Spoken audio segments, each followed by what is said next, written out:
Ok les gars, j'espère que vous allez bien. Nous voilà dans une nouvelle vidéo. C'est Ange de l'Europe à l'Afrique. Voilà, aujourd'hui c'est encore une vidéo business. Donc si vous êtes intéressé par tout ce qui va être Afrique, Congo, malheureusement dans cette vidéo il n'y aura pas ce type de contenu. Je m'adresse vraiment à toutes les personnes qui sont intéressées pour la partie business. J'ai également créé ma chaîne business Ange KG. Donc je te laisse t'abonner, sur laquelle je parle à 100% que du business. Donc tout ce qui va être entrepreneuriat, e-commerce, services en ligne, intelligence artificielle et un peu plus. Voilà. Je vais continuer à poster régulièrement aussi sur de l'Europe à l'Afrique et je vais essayer d'être totalement plus régulier cette année en 2024, que ce soit pour la partie business ou la partie investir en Afrique. J'ai pas mal de projets cette année, donc je vais essayer de vous faire part de tout ça et d'évoluer avec avec vous en même temps, que ce soit sur mes projets physiques ou en ligne, voilà, pour faire un sorte de building public. Pour toutes les personnes également qui sont intéressées par la vente sur Amazon, je rappelle, moi je vends sur Amazon depuis 2018. J'ai dépassé 2 millions d'euros de chiffre d'affaires sur Amazon, sur la plateforme Amazon FBA. Donc actuellement, avec toutes les personnes que j'accompagne, je suis en train de faire un building public sur un private label qui existe déjà, que je vends déjà depuis des années sur mes boutiques e-commerce Shopify, que je vais développer vraiment en public pour le lancer sur Amazon. Donc si tu es intéressé par cette aventure, par te lancer sur Amazon, pour être accompagné, n'hésite pas à cliquer le lien dans la description. Tu prends un appel, on voit comment on peut travailler ensemble, comment je peux t'aider. Pour l'instant, je ne fais pas de formation, je fais que des accompagnements parce que je préfère être impliqué à 100% et vous donner, vous garantir des résultats. Donc dans cette vidéo, comme je l'avais dit, la fois dernière, on avait fait le tri des 3 pôles les plus intéressants. Si on souhaitait lancer un business en ligne en 2024, on avait vu il y avait l'e-commerce, les services, l'infoprenariat. Donc e-commerce, eBay, dropshipping, Shopify, Amazon FBA, infoprenariat, les services c'était tout ce qui était community manager, marketing digital, et tout ce qui était infoprenariat c'était tout ce qui était e-book, infoprenariat, vente de formation, coaching, etc. Voilà. Donc en fonction de vos compétences, de vos appétences, de vos objectifs, il y a forcément un de ces 3 pôles qui va fit avec votre personnalité et vos skills actuels, voilà, tout en étant vraiment objectif que le but en 2024 c'est de lancer un business en ligne. Il n'a jamais eu de plus facile occasion qu'en 2024 pour lancer un business en ligne. Donc c'est absolument maintenant que vous devez vous lancer, avec aussi l'intelligence artificielle, tout ce qui va arriver.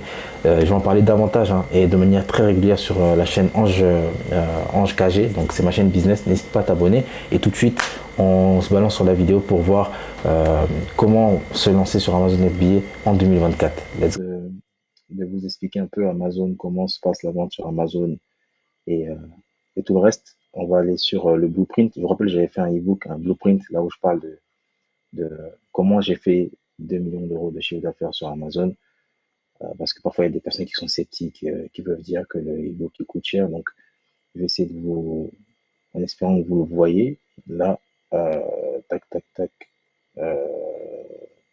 Donc, je vais dézoomer. Comment je fais pour dézoomer? Donc, je vais dézoomer. Donc, voilà, dans l'ebook, voici ce que vous pouvez voir. Donc, je présente la formation, mon parcours, présentation du business Amazon, développer son mindset, c'est important.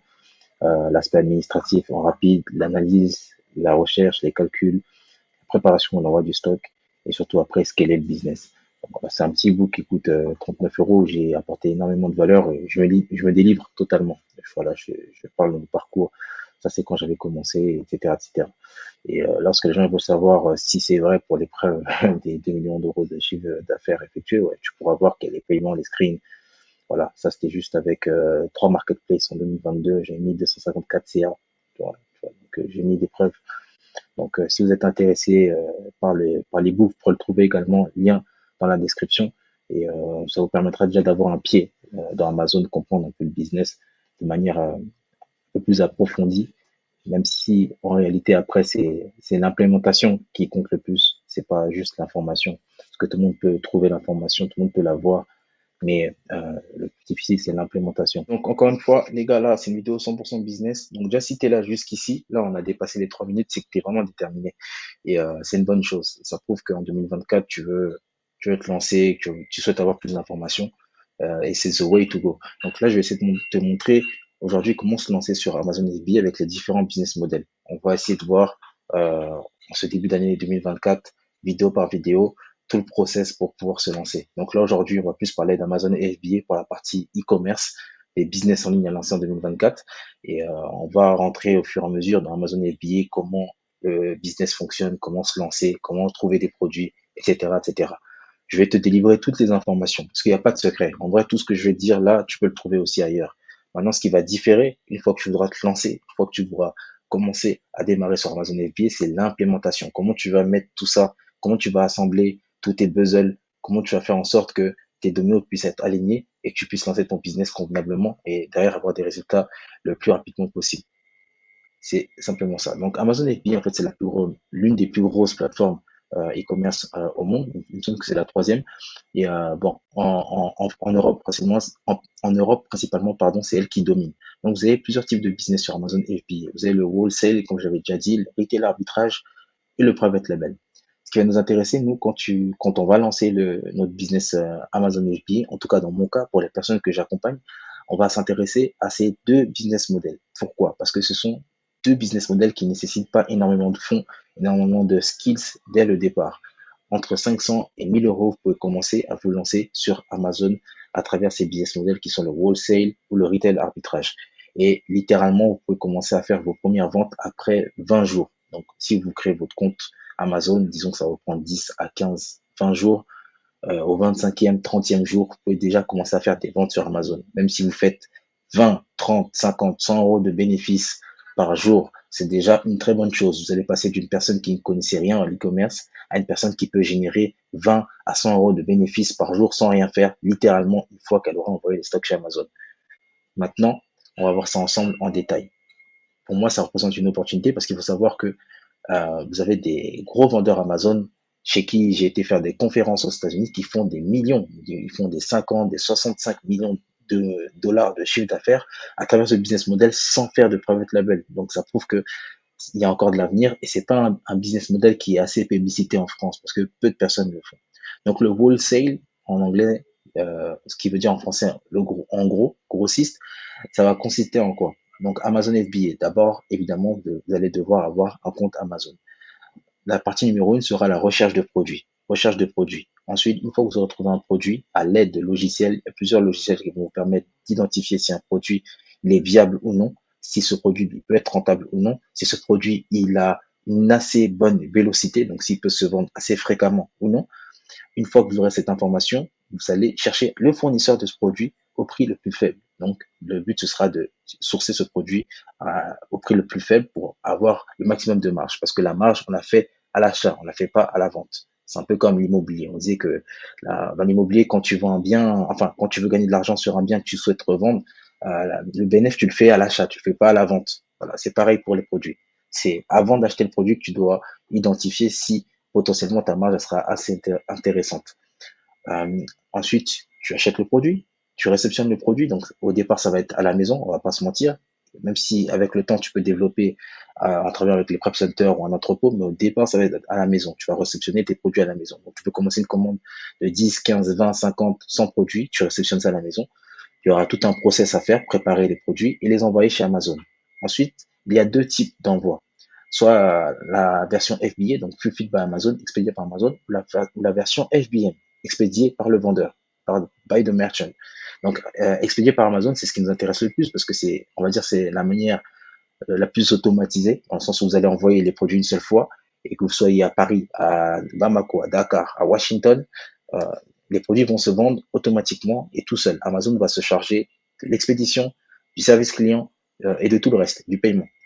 Donc voilà, donc vous envoyez les produits vers Amazon, ils réceptionnent les colis, ils font le nécessaire, quand il y a une commande, ils l'emballent, ils la livrent. Vous connaissez Amazon comme ils sont rapides, 24, 48 heures, le colis arrive chez vous. Euh, donc du coup voilà, c'est expédié par Amazon, le client livré, et si jamais il y a un problème, il y a un retour, le service client est géré par Amazon. Donc c'est la partie la plus intéressante parce que entre guillemets on a un business qui est presque passif. La partie FBM qui peut être aussi intéressante si vous êtes si vous avez du temps, si vous avez du temps et que vous avez assez de place, que vous souhaitez gagner un peu plus, parce que on va pas se mentir, entre les frais FBA et les frais FBM, il y a une légère différence, surtout si vous arrivez à trouver des bons transporteurs. Euh, vous allez gagner un peu plus. Mais l'inconvénient, c'est que vous allez devoir gérer vos commandes vous-même. Donc, préparer vos commandes vous-même et les expédier vous-même. Généralement, si vous travaillez avec le partenaire officiel d'Amazon, qui est UPS, vous allez faire des demandes pour qu'on vienne chercher les colis chaque jour. Ce qui peut être un peu contraignant parce que ça va vous forcer à être sur place constamment. Donc, vous expédiez le colis, le client livré, et en cas de problème, c'est à vous de gérer le service client. Donc tout ce qui va être la messagerie, les retours, c'est à vous de le gérer. C'est un peu plus contraignant, un peu plus relou de temps en temps, on va pas se mentir. Le retail arbitrage, c'est similaire au wholesale. C'est similaire au wholesale parce que, mais la différence, c'est que vous n'allez pas acheter en gros. Le wholesale, on parlait d'acheter 10, d'acheter une cinquantaine, centaine de pièces. Le retail arbitrage, ça va être plus acheter 5, 10 pièces et trouver des bonnes occasions, des bonnes promotions dans les magasins type Stockomanie, Noz. Bon, voilà, c'est ce qui se fait en Angleterre ou aux États-Unis. Ça va être plus Walmart aux États-Unis. En gros, ce seront des produits qui sont en promotion, que vous trouvez en promotion, par exemple, à Auchan à 10 euros et qu'ils vendent sur Amazon à 40 euros, sur lequel vous pourrez avoir 5 à 10 euros de bénéfices. Si vous arrivez à avoir 10 pièces comme ça, vous avez déjà 50 euros de bénéfices. Maintenant, l'inconvénient de ce business-là, c'est qu'il est chronophage et redondant. Il prend énormément de temps. Il prend énormément de temps. Ça vous demande énormément de temps. Donc, si vous avez un taf à côté, c'est très compliqué de le faire. Très, très difficile. Voire presque impossible. Parce que si vous commencez à 8 heures, vous finissez à 17 heures, vous n'avez pas la tête à aller chercher des produits en scannant dans les magasins pour, euh, pour du bénéfice. Maintenant, si vous avez du temps libre, au départ, c'est un très bon business. Donc, pareil, recherche de produits en magasin, sauf qu'au lieu de le chercher en ligne, vous allez le scanner en magasin. Et après, c'est le même process. Vous amenez les produits à la maison, vous les envoyez vers Amazon ou vous les expédiez vous-même et la machine se répète. L'histoire se répète, la musique est la même. Ensuite, en dernier, vous avez le private label, donc qui est aussi intéressant. C'est pas que je dénigre le private label, c'est juste que je pense qu'au départ, lorsque vous voulez vous lancer sur Amazon, pour comprendre l'écosystème Amazon, comprendre la machine, comment ça fonctionne, c'est mieux de se lancer en wholesale, en retail, parce que vous allez effectuer moins de dépenses, vous aurez moins de stress et le retour sur investissement est beaucoup plus rapide. Dans le sens où si vous mettez 500 euros, vous allez récupérer de l'argent. Voilà. Et l'avantage avec le wholesale, comparé au private label, c'est que généralement, ce sont des produits qui se vendent déjà. Donc, au pire des cas, vous allez récupérer l'argent que vous avez mis. Donc, si vous avez mis 500 euros de stock, que vous aviez prévu de gagner au moins 200 euros sur les 500 euros de stock, donc récupérer 700, si ça se vend pas comme prévu, vous allez récupérer 500, 400, 350, pas en total perte. Donc, il y a cette forme de sécurité qui, en plus, en même temps, vous permet d'apprendre à connaître Amazon, le système, la plateforme, etc. C'est très important parce que ça peut prendre du temps avant de comprendre la plateforme, comment elle fonctionne, les règles, etc. Donc, voilà. Le private label, c'est plus dans le vif, c'est créer une marque, clairement. C'est créer une marque là où tu vas partir de zéro, tu vas aller pour la plupart du temps chez le chinois. Et avant même d'aller chercher un produit chez le chinois, il faut que tu cherches une niche, tu te spécialises dans une niche. Souvent, ça va être une niche dans laquelle tu as de l'affinité. Donc ensuite, tu vas trouver un produit dans cette niche, un produit qui est demandé, qui peut t'améliorer, qui a des weaknesses par rapport aux commentaires, etc. Avec l'intelligence artificielle, tu peux trouver très facilement beaucoup de choses pour les produits. Donc voilà, l'intelligence artificielle, ça a révolutionné vraiment la vente sur Amazon. Ensuite, tu fais une analyse de rentabilité pour voir si ce produit, en le faisant, en le sourçant de la Chine ou d'ailleurs de Turquie, j'en sais rien, il sera rentable. Tu prends ta décision et tu lances la production. Et après la production, bien sûr, il faut envoyer une équipe qui va auditionner, donc qui va faire une audit du produit. Parce que généralement, si vous prenez des produits type électronique, par exemple, en Chine, vous aurez beaucoup de produits défaillants, du genre le voyant s'allume pas, ça marche pas, il y a un écouteur sur deux qui fonctionne, voilà. Donc tout ça, il y a un audit.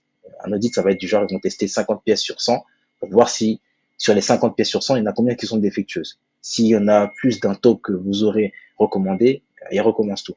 Donc voilà, ça vous permet d'avoir une certaine sécurité. Et c'est mieux, je le conseille, parce que si vous recevez la marchandise en France et qu'il y a déjà des problèmes, c'est trop tard.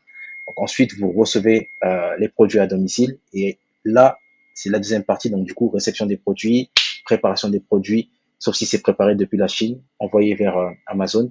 Et après, il y a toute une structure à mettre, toute une stratégie à mettre en place, tout ce qui va être PPC, mise en avant, commentaires pour booster le produit. Voilà. Donc après, c'est le même système FBA ou FBM, mais souvent en private label, on fait un FBA. Et voilà. Maintenant, comme je l'ai dit, l'inconvénient avec ça, c'est que ça demande beaucoup de skills en termes de PPC, ça demande beaucoup d'argent. Et je pense qu'au départ, lorsque vous voulez lancer votre produit, il faut avoir un budget de 1000, 1500 juste pour la pub, pour le mettre, pour le ranker assez haut, qu'il puisse être visible, générer des ventes, des commentaires, des étoiles, et voilà, pour que la machine se mette en marche. Et c'est un peu ça l'inconvénient. Et surtout, pour lancer un private label en moyenne, c'est entre 3 et 6 mois. C'est pas, donc voilà, le retour sur investissement, si tu comptes te lancer sur Amazon, c'est pas tout de suite que tu auras les fruits de ton effort. Maintenant, l'avantage du private label, c'est que contrairement aux autres, même si les autres, en vrai, tu peux les revendre, mais un private label peut se revendre plus facilement. Et il me semble que si par exemple tu fais 100 000 euros de bénéfices avec un private label, tu peux le revendre entre 500 et, euh, et 1 million. 500 000 et 1 million d'euros. Donc voilà, ça peut être intéressant. Vous créez vraiment un actif qui peut se revendre et et qui vous permet de passer du simple au x5, au x10 très rapidement. Donc voilà un peu les trois business models sur Amazon si vous souhaitez vous lancer en 2024. Moi personnellement, je fais les trois. Et c'est aussi également le private label que je vais build du public, que je vais montrer avec les élèves que j'accompagne actuellement.